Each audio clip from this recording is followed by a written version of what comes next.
اور حدیث سے ہٹ کر نہیں ہے، تو یہاں پر حدیث مبارکہ ہے ابو داؤد شریف میں موجود ہے کہ حضور صلی اللہ علیہ وسلم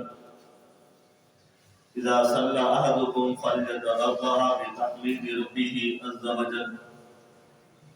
ثم يصلي على النبي ثم يصلي بعد بما شاء۔ حضور صلی اللہ علیہ وسلم نے فرمایا کہ جب تم میں سے کوئی نماز پڑھے تو پہلے اللہ کی حمد و ثنا بیان کرے، پھر اللہ تعالیٰ کے نبی پر درود پاک پڑھے، پھر جو چاہے دعا مانگ لے۔ یعنی ہم جب نماز پڑھتے ہیں سلام پھیرنے کے بعد اللہ کا ذکر کرتے ہیں، پھر اس کے بعد درود پاک بھی پڑھتے ہیں، درود پاک پڑھنے کے بعد پھر ہم اپنے رب سے دعا مانگتے ہیں۔ تو یہ طریقہ اس حدیث مبارکہ سے ثابت ہے کہ ہم جو طرز عمل ہمارا ہے یہ حدیث کے مطابق ہوتا ہے۔ ذکر و اذکار بھی کیا جاتا ہے، حضور صلی اللہ علیہ وسلم پر درود و سلام کا نذرانہ بھی پیش کیا جاتا ہے۔ تو اس انداز پہ یہ طرز عمل اہل سنت کا کئی صدیوں سے چلا آ رہا ہے، تو یہ طرز عمل ان احادیثوں سے ہی ثابت ہوتا ہے۔ مشکوٰۃ شریف کی حدیث مبارکہ ہے، حضرت عبداللہ بن عباس رضی اللہ تعالیٰ عنہ اس حدیث کے راوی ہیں۔ تو یہ حدیث مبارکہ بخاری اور مسلم شریف میں بھی موجود ہے کہ حضرت عبداللہ بن عباس رضی اللہ تعالیٰ عنہ فرماتے ہیں کہ قال كنت اعرف ان قضاء صلاة رسول اللہ صلی اللہ علیہ وسلم بالتکبیر، کہ حضرت عبداللہ بن عباس رضی اللہ تعالیٰ عنہ ارشاد فرماتے ہیں کہ میں رسول اللہ صلی اللہ علیہ وسلم کی نماز کے اختتام کو تکبیر سے پہچان لیا کرتا تھا۔ اب یہ بات اس وقت کی کر رہے ہیں جب حضرت عبداللہ بن عباس رضی اللہ تعالیٰ عنہ چھوٹی عمر میں تھے اور گھر میں موجود رہتے تھے نماز پڑھنے کے لیے، تو ابھی بالغ نہیں تھے، نماز ان کے اوپر فرض نہیں تھی۔ فرماتے ہیں کہ میں حضور صلی اللہ علیہ وسلم جب نماز پڑھایا کرتے تھے تو میں اپنے گھر میں موجود ہوتا تھا، اور جب حضور صلی اللہ علیہ وسلم اپنی نماز اختتام کر لیتے، ختم کر لیتے، تو بلند آواز سے تکبیرات پڑھا کرتے تھے، اور ان تکبیر کو سن کر، ان کلمہ طیبہ کو سن کر میں پہچان لیا کرتا تھا کہ اب میرے محبوب نے نماز کو ختم کر لیا ہے۔ اور بلند آواز سے ہوتا تھا تو آواز حضرت عبداللہ بن عباس رضی اللہ تعالیٰ عنہ کے گھر تک پہنچتی تھی۔ تو گھر تک جب آواز پہنچتی تھی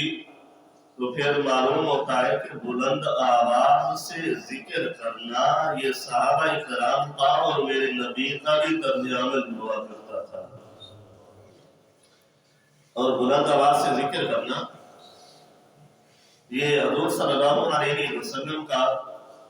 اور محبوب مصطفیٰ صلی اللہ علیہ وسلم کا یہ طرز عمل تھا کہ نماز ختم فرماتے تو بلند آواز سے تکبیر پڑھتے،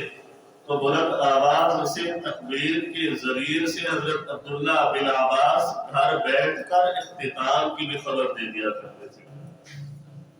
اور اسی حدیث پر حضرت شیخ عبدالحق محدث دہلوی علیہ رحمہ نے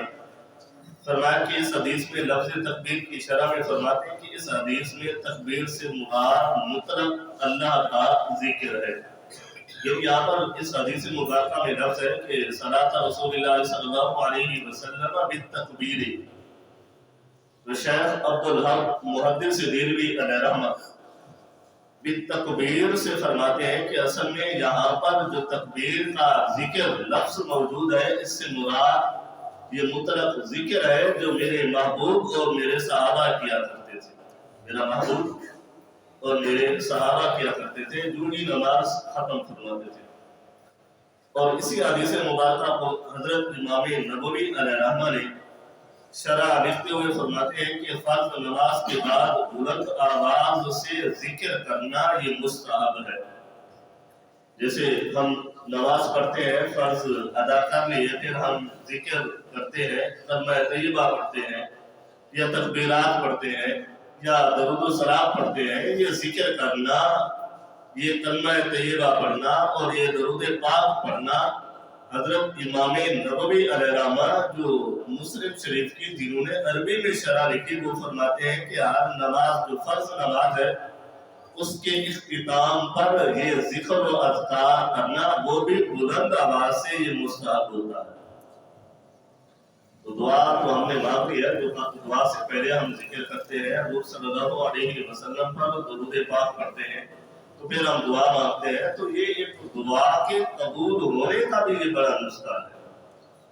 جو ہم ذکر و اذکار کرتے ہیں۔ اسی طرح حضرت عبداللہ بن زبیر رضی اللہ تعالی عنہ سے حدیث مبارکہ ہے جو مسلم شریف میں بھی موجود ہے، فرماتے ہیں کہ قال رسول اللہ صلی اللہ علیہ وسلم اذا سلم من صلاته يقول بصوت اعلى لا الہ الا اللہ وحدہ لا شریک له۔ تو فرماتے ہیں کہ حضور صلی اللہ علیہ وسلم نماز سے فارغ ہونے کے بعد بلند آواز سے بصوتہ الاعلی کا ذکر ہے، ایک بلند آواز سے لا الہ الا اللہ وحدہ لا شریک لہ کا ذکر فرمایا کرتے تھے۔ جیسے ہم کلمہ طیبہ پڑھتے ہیں تو حضور صلی اللہ علیہ وسلم بھی نماز کے اختتام پر جب نماز ختم فرماتے تھے تو حضرت عبداللہ بن زبیر رضی اللہ تعالیٰ عنہ فرماتے ہیں، جو مسلم شریف کی حدیث مبارکہ ہے کہ حضور صلی اللہ علیہ وسلم بصوتہ الاعلی بلند آواز سے ذکر کیا کرتے تھے۔ تو حضرت شیخ عبدالحق محدث دہلوی علیہ رحمہ نے اس حدیث مبارکہ کی شرح کرتے ہوئے فرماتے ہیں کہ یہ حدیث ذکر بالجہر پر صریح دلیل ہے کہ حضور صلی اللہ علیہ وسلم بھی ذکر بالجہر کیا کرتے تھے، یعنی جہر کا معنی بلند آواز سے ذکر کرنا۔ تو بلند آواز سے ذکر کرنے کو ذکر بالجہر کہا جاتا ہے۔ تو حضرت شیخ محدث دہلوی علیہ رحمہ فرماتے ہیں کہ میرے نبی کا یہ طرز عمل رہا ہے کہ نماز پڑھنے کے بعد جب اختتام کر لیتے تو مختلف انداز سے آپ سے بھی ذکر بالجہر کی روایتیں موجود ہیں کہ بلند آواز سے ذکر فرمایا کرتے تھے۔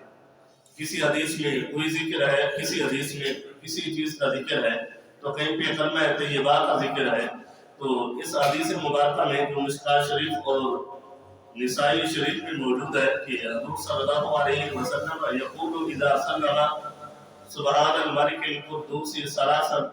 یرفع صوتہ بالثلاثہ، کہ حضور صلی اللہ علیہ وسلم جب سلام پھیرنے کے بعد 3 مرتبہ سبحان الملک القدوس پڑھتے تھے اور تیسری بار آواز مبارکہ بلند کیا کرتے تھے۔ تو حضور صلی اللہ علیہ وسلم سے نماز کے بعد ذکر و اذکار بلند آواز سے کرتے تھے۔ تو حدیثوں میں یہ مختلف انداز سے ذکر موجود ہے، کہیں پہ کلمہ طیبہ کا ذکر ہے، کہیں پہ سبحان الملک القدوس کا ذکر ہے، کہیں پہ استغفار کا ذکر ہے۔ تو یہ بلند آواز سے نماز کے بعد ذکر کرنا یہ ہمارا طرز عمل نہیں ہے، بلکہ میرا محبوب مصطفیٰ صلی اللہ علیہ وسلم بھی اسی انداز سے بلند آواز سے ذکر کیا کرتے تھے۔ تو یہ بلند آواز سے ذکر کرنا میرے محبوب مصطفیٰ صلی اللہ علیہ وسلم کا یہ طرز عمل ہے۔ اور اگر اس حدیث کو، اس انداز کو اس حدیث سے پہچانا جائے کہ حضرت ابو ہریرہ رضی اللہ تعالی عنہ سے مروی ہے، فرماتے ہیں کہ حضور صلی اللہ علیہ وسلم نے فرمایا کہ اللہ اپنے بندے کے گمان کے مطابق ہوتا ہے، اس کے ساتھ ہوتا ہے کہ جب وہ بندہ، اللہ فرماتا ہے جب بندہ مجھے اکیلا یاد کرتا ہے تو میں بھی اسے اکیلا یاد کرتا ہوں۔ اگر وہ بندہ کسی جماعت میں میرا ذکر کرتا ہے تو میں اس سے بہتر جماعت میں ذکر کرتا ہوں، یعنی فرشتوں کی جماعت میں ان کا ذکر کرتا ہوں۔ اب ہم نماز پڑھتے ہیں، نماز میں ہماری جماعت ہوتی ہے، کتنے لوگ بیٹھے ہوتے ہیں تو ہم بلند آواز سے اللہ کا ذکر کرتے ہیں۔ جب ہم اللہ کا ذکر جماعت کے انداز سے کرتے ہیں تو اللہ ہمارا ذکر بہتر جماعت کے ساتھ کیا فرمایا کرتے ہیں۔ تو اس انداز کو دیکھنا چاہیے کہ ہم